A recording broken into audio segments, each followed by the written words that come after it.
Comme je l'ai dit, esquissé déjà, mais je vais compléter, il faut comprendre comment l'astrologie a été pensée au départ. Quand je dis l'astrologie, vous savez que l'expression a deux sens.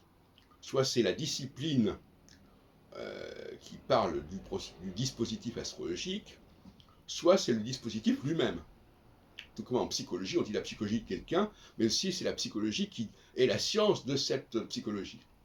C'est un peu confus, mais c'est comme ça. Donc quand je dis l'astrologie ici, je ne suis pas en train de parler de la science astrologique, mais de l'objet de cette science astrologique. Et ce qui est important, c'est comment cet objet lui-même a été construit, a été pensé. Le reste est en aval. Donc, nous avons des dieux, c'est ma position, je pense qu'il faut un rapprochement très net entre astrologie et théologie. Nous avons des dieux qui ont jugé bon d'aménager notre Terre, d'aménager un certain système solaire autour de notre Terre, qui n'a rien à voir avec l'univers dans sa totalité, loin de là. Ce serait une grave erreur de le croire. On ne serait plus dans la même théologie.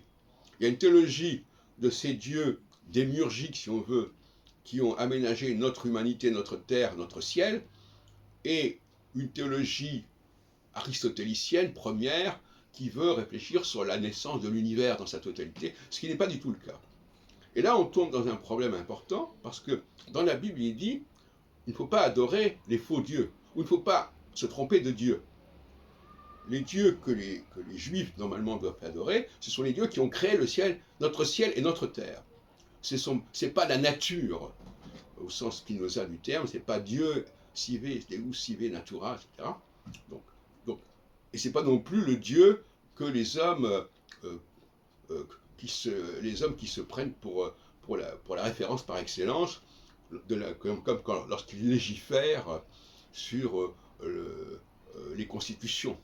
Les constitutions actuelles, c'est une aberration par rapport à la théologie judaïque et par rapport d'ailleurs à la théologie primordiale aristotélicienne. Donc on a trois théologies en confrontation ici. Et ce qui nous intéresse ici, c'est de comprendre ce qu'on appelle l'intelligent design, le dessin, DE2SEIN, de ces dieux qui ont aménagé, qui ont restructuré, qui ont repensé notre terre, notre humanité et notre ciel. C'est un système ternaire. Et ils n'ont pas fait n'importe quoi. Premièrement, ce qu'ils ont fait, nous ne sommes pas capables de le faire.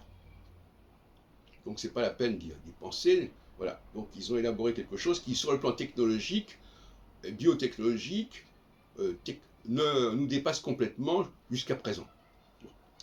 Donc on est dépassé par un système, on ne peut pas le corriger puisqu'on ne sait pas le construire. Quand on ne sait pas construire quelque chose, on ne peut pas le modifier. Bon, donc là, toute idée d'un plan divin que les hommes pourraient modifier ou que par leur comportement ils pourraient modifier n'a pas de sens si ça ne passe pas par l'autorité divine dont on a parlé. Et il faut se situer dans une démarche, disons, systémique. C'est-à-dire, voilà, on veut organiser une société, une humanité, eh bien, qu'est-ce qu'on doit faire?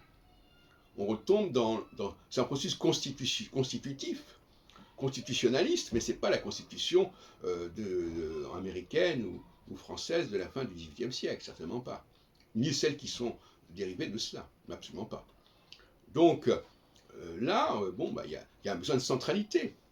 Il y a un besoin de centralité, il y a un besoin d'organisation de la société, et il est évident que dans une armée, tout le monde ne peut pas être général.